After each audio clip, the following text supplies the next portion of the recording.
Bonsoir à tous, je vais faire cette petite vidéo qui est peut-être la dernière de l'année, je n'en sais rien, et qui est une vidéo un petit peu de récap de tout ce qui s'est passé depuis à peu près 2 ans. Est-ce que c'est une joie ou un plaisir de se dire qu'on n'avait pas tort? Je ne sais pas. Parfois ce serait bien d'avoir tort quand on voit des situations aussi dramatiques où on se dit que ça continue à être dramatique, ça continue à s'enfoncer, mais en fait ça dépend comment vous voyez le verre, s'il est plein ou s'il est vide. C'est un petit peu dans ce sens-là que j'aurais tendance à présenter des choses. Pourquoi? Parce que finalement les choses avancent beaucoup mieux qu'elles n'y paraissent, de voir que l'ennemi a tendance à agir de façon beaucoup plus rapide, beaucoup plus spontanée et de façon encore plus ubuesque qu'on ne l'a jamais vu, ça prouve qu'il n'a plus de cartouches. Regardez la fin de la Seconde Guerre mondiale qui n'a pas vraiment mis fin en 1945 parce que, enfin par rapport à tout ce qu'on voit aujourd'hui, on peut le considérer comme ça, à tort ou pas, hein, chacun a son opinion là-dessus, mais c'est vrai que je suis assez d'accord avec ceux qui ont avancé que finalement la Seconde Guerre mondiale ne s'est jamais terminée. J'aurais tendance à dire que c'est pas faux, c'est pas faux. Et je pense qu'on peut considérer en tout cas qu'à la fin de la Seconde Guerre mondiale dite officielle, ils mettaient le paquet pour essayer d'abattre les ennemis dont ma propre famille était. Je rappelle que mon grand-père a fait Drao quand même, et que beaucoup de résistants dans la famille des deux côtés, de mes parents. Aujourd'hui on est un peu dans cette lignée à être des résistants de cette situation où ils tentent de nous détruire en tout point, y compris psychologiquement. C'est une guerre aussi psychologique, donc il y a énormément d'usure dans notre entourage, énormément de gens qui sont épuisés, fatigués. On l'est tous plus ou moins, mais il faut garder le sourire, il faut garder la pêche, il faut encore y croire, parce qu'il y a beaucoup de mesures qui nous permettent de dire qu'on a raison. Il y a beaucoup de mesures qui nous permettent de dire qu'on a gagné. Je parle par exemple, pour ma part, quand je parlais de pénurie humaine, alors je sais qu'il y en a d'autres, je pense qu'ils en ont parlé, mais j'avais fait une vidéo, c'est des choses que l'on ressent beaucoup. Aujourd'hui, ils sont obligés de prendre des retraités, ils sont un petit peu, certaines personnes sont très ennuyées en fait de trouver des collaborateurs pour leur entreprise et se retrouvent à chercher des solutions qu'ils n'ont pas forcément ou recruter sur le bon coin. Alors certes, ça n'est pas nouveau, mais ça s'est amplifié, ça s'est terriblement amplifié. De plus en plus de second vax à double dose, les doubles doses se rebiffent parce qu'ils ont l'impression qu'on se soit moqué d'eux. Ils se sont rendus compte que ils pensaient que ce serait fini, qu'il n'y aurait plus de masque, etc. et qu'en fait rien de tout ça n'est arrivé, et qu'ils commencent à se dire que finalement on s'est moqué d'eux, on leur a fait croire qu'eux, on s'est joué d'eux, on les a manipulés et que ça commence à bien faire et qu'il vaut mieux cesser cela, pardon. Pour en avoir discuté encore aujourd'hui avec des gens avec qui j'ai croisé et qui disaient que vraiment non, ça suffit, on ne fera pas la 3e dose. Et c'est là la limite, je pense. C'est-à-dire que ceux qui vont passer la 3e dose, ce seront à mon sens ceux qu'on ne récupérera pas. Donc l'énergie à mettre sur les personnes qui poursuivent le schéma de la cabale, je pense que c'est de l'énergie mal placée. Je pense que c'est une perte de temps et je pense que c'est plus qu'inutile. Si on en récupère, ce sera vraiment très peu, parce que la plupart des gens qui ont compris, c'est à la 1re ou à la 2e dose. Après, c'est qu'ils veulent vraiment le jeu. Donc, à mon sens, c'est peine perdue dans tous les sens du terme. Par contre, pas pour les autres. Et s'il vous plaît, ne leur jetez pas la pierre, parce qu'ils pensaient bien faire. Parfois, ils ont fait sans vouloir faire.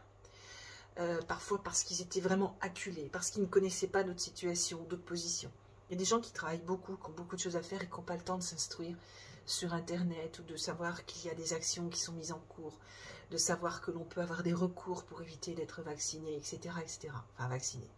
L'injection qui n'est toujours pas reconnue en test 2 dans le protocole, n'a pas été validé, et qui est en protocole 3 alors que le 2 n'a déjà pas été reconnu. Donc ces injections dont les éléments qui sont ressortis de certains scientifiques dans leur composition sont extrêmement inquiétants et n'ont rien de vraiment réjouissant pour l'avenir des personnes qui ont reçu ce genre de picouse.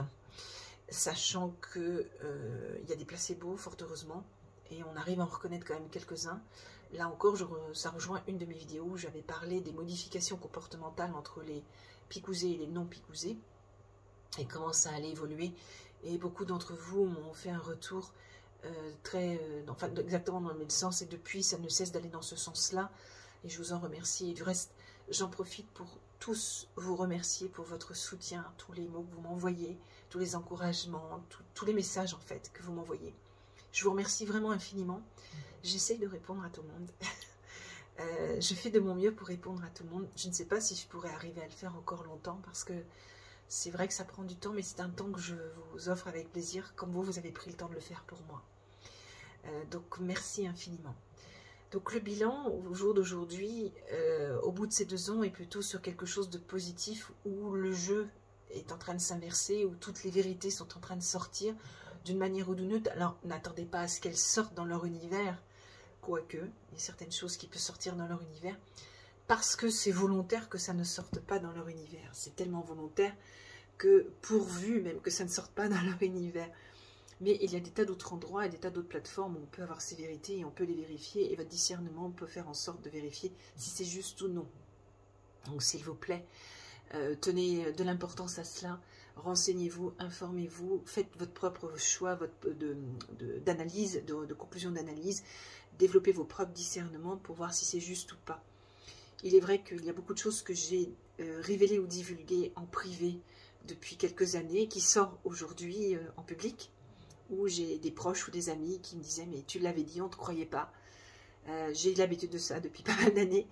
Alors, si je ne dévoile pas en public, c'est parce que je réitère que le profilage n'est pas un jeu, et qu'ensuite, n'oubliez pas que j'ai été une cible en 2013, qu'ils n'ont pas hésité à mettre mes enfants dans la balance pour me défendre, et qu'à ce titre, je reste prudente sur beaucoup de choses que je dévoile publiquement, et qu'il faut me comprendre souvent à demi-mot. Je joue pas, j'utilise beaucoup les mots, et les mots ont beaucoup d'importance. À vous de comprendre, à vous de faire votre discernement. En plus, c'est beaucoup mieux parce que c'est vous-même qui allez faire votre propre discernement, et non moi qui vais vous imposer des réponses. Et je pense que c'est aussi une grande solution que l'on doit avoir pour un travail qu'on doit encore améliorer pour cette nouvelle année qui arrive, même si j'estime que les fêtes de fin d'année sont un peu trop kabbalistiques, et c'est pourquoi que je modifierai mon approche à ce niveau-là également. C'est de développer encore plus son potentiel de discernement, de faire sa propre opinion, ses propres analyses, ses propres conclusions, ses propres recherches que l'on doit considérer si elles sont justes ou pas, est-ce qu'il nous manque des informations, est-ce que ce qu'on a lu est juste ou pas, etc., etc. Et on doit tous le faire chacun par rapport à cela. Et se dissocier totalement de la Kabbale. Toute énergie que vous mettez pour eux est une énergie qui est positive pour eux, mais pas pour vous, et pas pour votre environnement. C'est-à-dire que relayer des informations de la Kabbale qui sont là uniquement pour attiser la peur, ça ne sert à rien. Ça ne sert à rien pour nous. C'est « Ah, ils ont encore fait ceci, cela ». Oui, mais je pense qu'il faut aller vers des choses beaucoup plus positives. Je pense qu'il faut relayer des informations positives et ne plus s'intéresser à leur jeu. Je le dis depuis longtemps dans plusieurs vidéos, et je le réitère encore. Ça n'est pas positif et ça n'est pas constructif de continuer à alimenter leur jeu en postant des informations qui sont souvent erronées ou fausses, en relayant certaines informations, en discutant de certaines informations, et ainsi de suite. Il est temps, largement temps, et ça fait longtemps que je le dis aussi, je ne pense pas être la seule, que nous devons parler de notre avenir sans eux, parce qu'ils ne sont pas déjà dans notre présent. Ils font partie de notre ancienne vie, et ils n'auront pas de place dans notre nouvelle vie, comme ceux qui courent vers la 3e dose, voire la 4e, et ainsi de suite. Ces gens-là ont fait leur choix. C'est leur choix, on n'a rien à dire. Donc on les laisse dans leur univers, et nous, on a le nôtre. C'est difficile à discerner, pourquoi? Parce qu'il n'y a pas l'ennemi très clairement identifié devant soi, il n'y a pas la frontière clairement identifiée devant soi, c'est pas écrit sur un tableau, un mur, un cahier, ou un livre, ou que sais-je. Ou ce ne sont pas des directives qu'une entreprise a données. Non, parce que c'est propre à nous. C'est pour ça, vous n'avez pas l'habitude de ça, parce que la plupart des gens ont été endoctrinés, ont été mis dans des univers scolaires, pédagogiques, complètement manipulés, et on ne vous a pas appris ces choses-là. Or, vous avez tout cela en vous. Ça existe en vous. Il suffit de le travailler. Et vous, propre pour vous, uniquement, et pour tous les gens qui penseront plus ou moins comme vous, sans critiquer ceux qui ne pensent pas comme vous, et accepter qu'il y ait des différences, tant que cela ne vous nuit pas. Si ça vous nuit, il faut vous en défendre, vous en écarter, tout simplement. Donc c'est vous qui créez les lignes de votre avenir, et déjà de votre présent. C'est vous, et c'est pour moi le message essentiel pour la nouvelle année qui arrive. Créez votre propre réalité dans ce que vous considérez de bon pour vous, de constructif pour vous, pour vos enfants et vos proches, et acceptez que certaines personnes autour de vous ne suivront pas ou n'auront pas la même réalité que vous. Ce n'est pas grave, il y en a d'autres qui l'auront. On n'appartient à personne, on n'appartient qu'à soi-même. Et tout est en nous. C'est à nous d'être bien centrés et de bien se travailler en soi pour être le plus, fort possible dans toutes nos énergies, nos pensées, notre conscience, notre âme, nos émotions, notre culture aussi, une culture qu'on se crée soi-même aujourd'hui et non pas par rapport à tous les paradigmes qu'on a eu autrefois.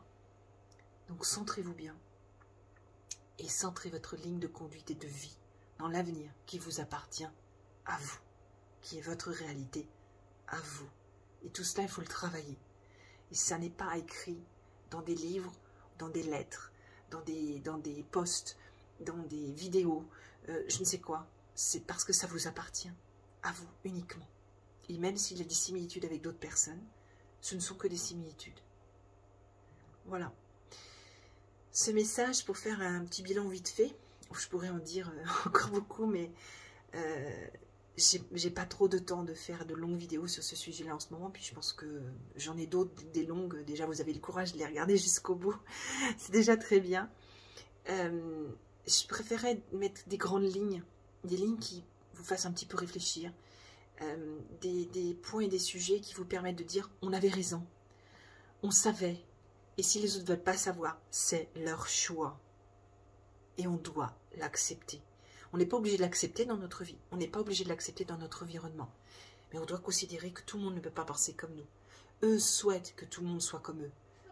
Et ça, c'est le jeu de la cabale. Dans nos mondes à nous, c'est pas comme ça que ça fonctionne. Voilà. À peu près les grandes lignes que je voulais mettre en avant, en espérant que ça vous parlera, que ça vous conviendra. Je vous souhaite de très très belles fêtes de fin d'année, en espérant aussi que vous ne serez pas seul. Ne laissez pas un de vos proches seul. Il y a toujours une place à table pour quelqu'un.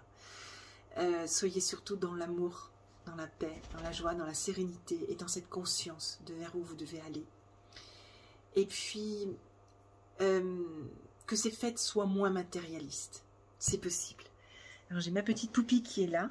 Poupie, est-ce que tu veux faire un... Viens, mon petit. Viens, mon petit bouche. Voilà. Donc, avec... Je fais des gros bisous. Je vais faire des gros bisous. Donc avec ma petite poupée, on vous souhaite à tous de très très belles fêtes de fin d'année.